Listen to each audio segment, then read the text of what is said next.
Thomas, congratulations on your Manager of the Month. I was wondering if you could speak a little bit about that and also give us some fitness updates for your team news, please.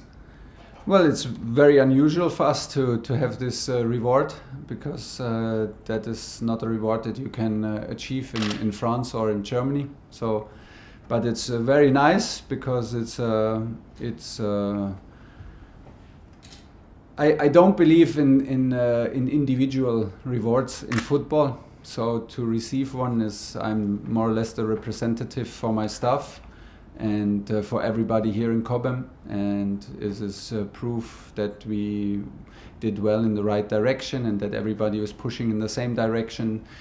And the direction is to do everything for the team, that they are able to win games. And it's, if you are privileged to be in a competition like this, and if you are privileged enough, and like me, I'm very grateful to receive an award like this, because that means I'm in the right club with a team that can produce results and performances that I get in the end a reward like this. But like I said, I absolutely do not believe in individual rewards in football, so I see it as a team reward, and this feels very, very good, of course. So, but it's not the end of the road. We still compete for April and for May, and we wanna produce stuff that we can still be in the race for that.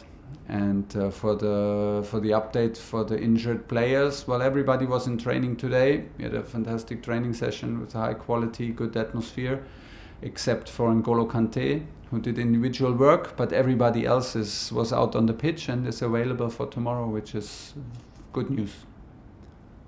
You face West Brom, of course. Conor Gallagher won't be playing, but is he somebody that you've been keeping a close eye on? Will he get a chance to be in your squad next season? Oh, it's not only my decision, but this is it's his responsibility to show up, and this is what he does. I think it's not the moment to take decisions now for Conor, but I'm very aware that he is still our player. But I think the momentum now is that we have crucial weeks ahead of us, and for him and his mission in West Brom also. So he fought his way through, and as a lone player, which is very impressive. And he never stops improving, and he's a very regular player, and a very regular player for West Brom, and I wish that he can stay totally focused on that. And when it's the momentum in the moment and the situation to decide, we will decide, but it's clearly not now. Away from the club, I was going to ask you about Erling Haaland. He seems, his agent and his father seem to be on a tour of clubs at the moment. Will Chelsea look to meet them? I will not answer that. I will not answer out of respect for the player and for Borussia Dortmund. It's a Borussia Dortmund player, and of course it's big news around him, around his agent, and it seems like they're creating a race, a little bit a race for the player, and still everybody needs to accept, and I will fully accept that this is a player for Borussia Dortmund, a very promising player, of course, but no comments in respect to the situation that he is not in our squad and not in our club, and we will not comment on anything else regarding Haaland. Will Chelsea be able to invest in players this summer to complement the work you've been doing this season? Honestly, we have to wait. I think it's another situation, a strange situation with a pandemic worldwide, strange situation, and a situation where it's absolutely necessary that we as a club need to adapt and need to be patient. At the same time, it's not like. Is there even a market? How does the market look? What can we invest? Can we invest? Are there even chances to generate money? Are there interest in our players? Is there capacity from other clubs to buy players from us? Are we able to buy? Do we want to buy? Everything I can say now that this is a situation that is not very clear, and for that is for me the best to be patient, and I agree absolutely with the club in this, to be patient, not lose our head, and to fully trust the guys we have.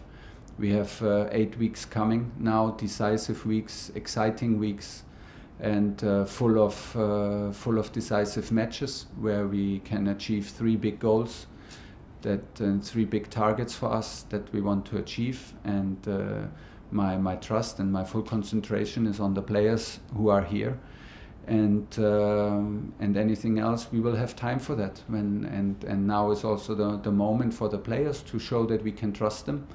And am I a happy coach right now? Yes, I am, because I have a full squad. I'm in a top club with a top team, and I'm very relaxed for summer. Last question, Paul. I know people always do look forward to the next season. Sergio Aguero is leaving Man City at the end of the season. Yeah, but we don't need to talk. I mean, it's the same. It's a good try, and it's the same answer like for Haaland. We need to, and this is absolutely clear that we have full respect for Manchester City and for Sergio Aguero, who is a big player for them. There is no word needed from me about the achievement of this guy. This is a world-class player. But don't forget, we compete in 3 competitions with Man City, and so I will never speak about the player and judge a player and talk about the player's future, which is their player. And I expect that they do the same with our players. So we are rivals, and like I said, there's no more word needed from me to praise Sergio Aguero's career. This is outstanding and speaks for itself, and it's not finished. He's still a player for City, and he will still help them to achieve all their goals, which is a big collision to our goals, because we follow the same things. Olivia, PLP. Hi, Thomas. Hi. Can we just give a further update on Kante's injury? Will the Porto game on Wednesday come too soon for Kante? Yeah, probably yes. Also, it's very likely that it's too soon. He's doing individual training, so and from there on you can do the math. I mean, tomorrow is a game. He will miss the game. He cannot be in the squad. Then we arrive already on Sunday, Monday, and Tuesday to prepare the game on. So that leaves us with 3 days only left. He has a little muscle injury, like we communicated, I think, from the national team, and. So the realistic approach is to think after Porto, and to think for the second game against Porto. How difficult and sort of different is it for you as a manager to prepare for games, especially when you're the 12:30 kickoff on a Saturday, when you've had all these players go on international duty and you've only had them for a couple of days before the match? Yeah, a couple of days would have been nice. We only had them for 1 day, which is today. We get used to it. It's a bit strange all the time.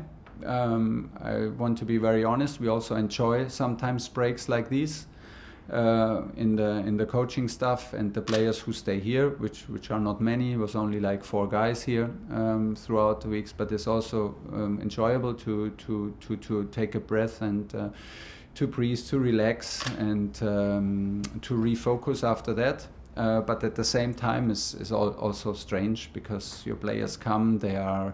They go through different time zones. I think Oli Giroud, for example, and Kurt Zouma, they had a game with 5 hours time difference, and then so they travel in 2 days, like 5 hours time difference, 4 hours back, and then they take 3-4 flights to arrive back in the middle of the night in London.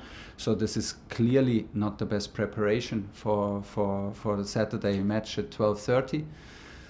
Still, 12:30 is also a special time to play, which I need to get used to, and which we try to adapt with our routine before. That means we go to the hotel today in the evening, and but we don't break our heads too much about it. This is clear when you sign for a club like Chelsea, that you have to adapt to situations like this, that you need to find solutions.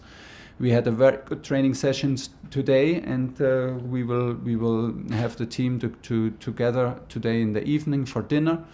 And it's important that we enjoy these moments to come together, because it's absolutely necessary to refocus for tomorrow. It's a big game ahead. And just just finally, I think I've asked you about this before. You've got all your centre-backs fit. Obviously, you mentioned Kurt Zouma had played in the time difference. Yeah. Is that a nice selection headache to have when Yeah. you've got those defenders that have been playing in the three, playing so well, Yeah. to then have someone like Thiago Silva back fit who could come in and make a difference as well? Yeah, it's the best situation that you can have as a manager, that we are able to substitute players or to replace players who are injured or who need a break, and without a loss of quality and without a lack of results. That is very, very good, and that gives us a good, very good feeling, and we have confidence in all of them. So now, tomorrow will be Thiago is available, back on track. Everybody else is fit. And same as for the goalkeepers, we have good competitions, and now we enter in such a crucial moment in the season. It's very, very important to have the selection, because we need everybody now to be in top shape to compete on all levels. Last two, Nick Purewell and Nizar Kisela to finish. Yeah.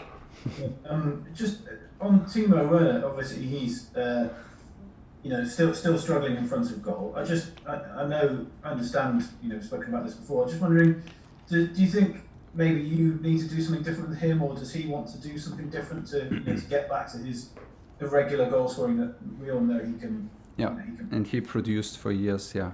Well, first of all, it was a bad pass from İlkay Gündoğan. This is how I see it. No, I'm just joking.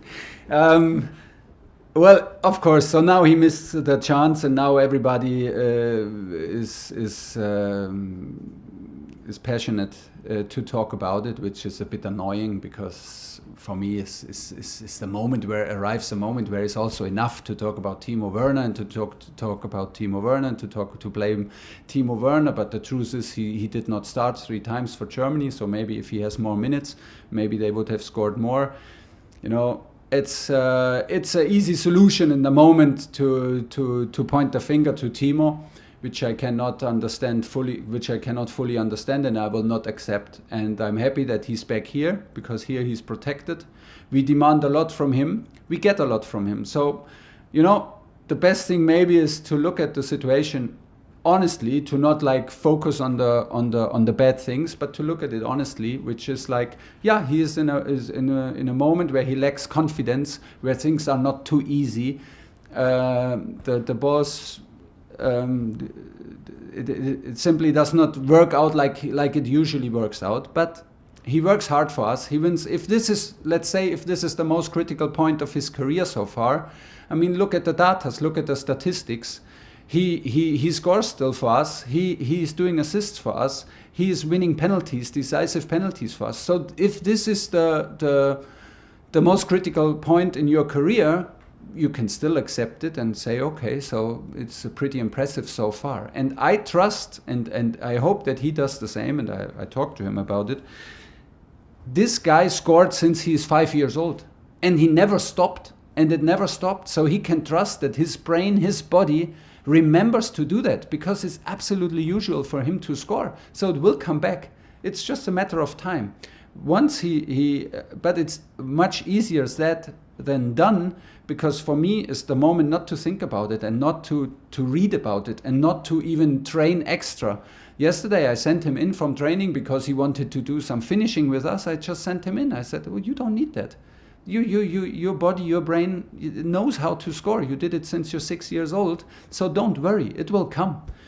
If a woman does not want to go out with you to dinner, you cannot force her to. You just step a little bit back, and maybe she will call you up, and so the goals will come. But of course he needs to do something for it. And the thing is, what the best thing to do and not to think about it is work hard. Work hard against the ball, work hard, be reliable with the ball, do your runs, don't hesitate, and be fearless. Be fearless and don't overthink it. This is very easy for me to say, because we are out there and everybody is pointing fingers at him, but this is the challenge right now. And this is how I see it, and he will start tomorrow, and here we go. So. Last question, Nizar Kinsella. Hi Thomas. Hi. I wanted to ask you, it's kind of been a crazy time for you since January, since you came to the club. Yeah. How did you use the pause like in the last 2 weeks? Was it nice? Did you do any forward planning meetings as well with Chelsea, with the board and things like that? How did you use these weeks? During the 2 weeks now? Yeah. The international break? Well, I had the chance for a short and a brief visit visit my family, which was amazing and fantastic. So when I came back, I had clearly to follow government protocol to be released with outrageous number of tests. They were all negative, and so now we're back in the office. I was very happy. Everybody took a lot of care about me, so there were everybody stepped back. No, not a lot of messages, not a lot of meetings, not a lot of phone calls, which was very, very polite. So I could really take them some days off and relax mentally and enjoy the time with my family. And then it was very nice to come back. And of course, we were self-isolating. We were here for many days now, 5 days self-isolating, and you have a lot of time to do calls, to do meetings, to reflect, to watch opponents. This was basically it. But you have a lot of time in self-isolation, so it's also sometimes boring, but absolutely necessary.